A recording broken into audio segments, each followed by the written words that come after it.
Hey everyone, and welcome. Today we're going to jump into one of the most famous self-help books ever written, The 7 Habits of Highly Effective People.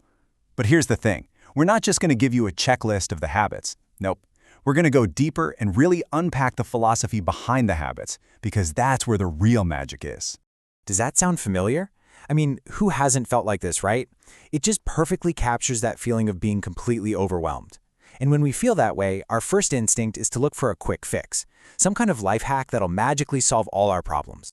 But, as author Stephen Covey puts it, those quick fixes are really just social aspirin and band-aids. Sure, they might make you feel better for a little while, but they don't do anything to fix the deep, underlying problem. They're treating the symptom, not the cause. So, what is the real cause? Well, Covey says to understand it, we've got to look at how our whole idea of success has changed over the past 100 years or so. And this brings us to the central battle in the book, the character ethic versus the personality ethic. Okay, so for about the first 150 years in America, success was all about the character ethic. It was about things like integrity, humility, courage, fairness, who you are at your core. But then, right around World War I, things started to shift. The focus moved to the personality ethic, your public image, your attitude, skills, and techniques. It became less about who you are and more about how people see you. Now, those skills are fine, but Covey's big point is that they're totally secondary to your character. He has this absolutely brilliant analogy for this. Just imagine you're trying to find your way around a city, let's say Chicago, but the map you've been given is actually for Detroit. I mean, you can have the best attitude in the world, you can try really, really hard, but it doesn't matter. Your technique is useless because your map is fundamentally wrong. You're just going to get more lost faster. The personality ethic gives you techniques, but it's the character ethic that gives you the right map. And all of this leads to what is maybe the most important sentence in the entire book. The way we see the problem is the problem. It's not our behavior or our attitude that's the real issue, it's our perspective. The very lens we're using to look at our life, that's the thing that needs to be fixed. So if the way we see is the problem, then the solution has to be to change how we see. And this idea of making a fundamental shift in perception is what we call a paradigm shift. It's the key to everything. So what exactly is a paradigm? Well, you can think of it as your mental map. It's more than just an attitude or a belief, it's the source of your attitudes and behaviors. It is the very lens through which you see the world. To really drive this point home, Covey tells this fantastic story from one of his university classes. He uses a single famous optical illusion to create this massive aha moment for the whole class.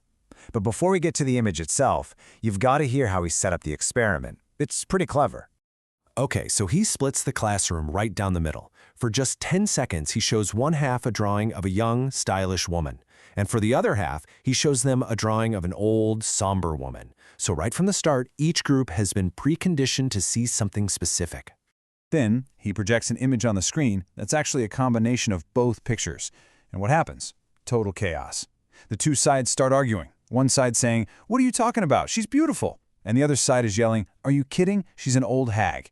The wild part is that both sides are being completely sincere. They're looking at the exact same lines on a page, but seeing totally different things. So where's the breakthrough? It only happened when they finally started to listen to each other and communicate calmly and specifically. A student from one side pointed to a line on the screen and said, "Look, right there, that's the young woman's necklace." Then someone from the other side said, "Wait a minute, no, that's the old woman's mouth." And suddenly you could just feel the aha moment ripple across the room as people finally saw the other perspective. And here's the huge takeaway. We all like to think that we see things objectively, that we see the world as it is. But we don't. We see the world as we are, or as we've been conditioned to see it. So when we describe what we see, we're actually describing ourselves, our perceptions, our paradigms. Okay, so if our internal paradigms are what control our external reality, how on earth do we actually create positive change? Well, this is where Covey introduces what he calls the inside-out approach. The logic here is actually pretty simple, but it's also really profound. You start from the inside. Real lasting change doesn't come from trying to fix other people or your circumstances. It starts with working on yourself, on your own character, your motives, your paradigms. As Covey says, private victories always come before public victories. And this is where the 7 habits finally come into the picture. They aren't just a random list of good ideas. They're a sequence. They're a path that's designed to move us along what Covey calls the maturity continuum. First, you move from dependence, where you think you are the problem, to independence, where you realize I am responsible. But the ultimate goal is interdependence, where we realize that the best things happen when we work together. Now, to tie this entire philosophy together, Covey uses one last, unforgettable metaphor that really captures the definition of true effectiveness. It's the classic fable of the goose and the golden egg. A poor farmer discovers that his goose can lay one solid golden egg every single day. As you can imagine, he becomes incredibly wealthy. But he gets greedy, and he gets impatient. He thinks to himself, why wait for one egg a day? I'll just kill the goose and get all the eggs right now. So he cuts the goose open, and of course he finds nothing inside. And now he gets no more golden eggs ever. In his blind focus on the result, the eggs, he destroyed the very thing that was capable of producing them. This story perfectly illustrates the core principle of effectiveness, something Covey calls the P/PC balance. P stands for production. Those are the golden eggs, the results you want. PC stands for production capability. That's the goose, the asset that actually produces the results. True effectiveness, he says, is all about maintaining a healthy balance between the two. And that leaves us with a really powerful and maybe a little uncomfortable question to ask ourselves. In our own lives, in our careers, our relationships, our health, are we so focused on getting those golden eggs that we're neglecting the goose?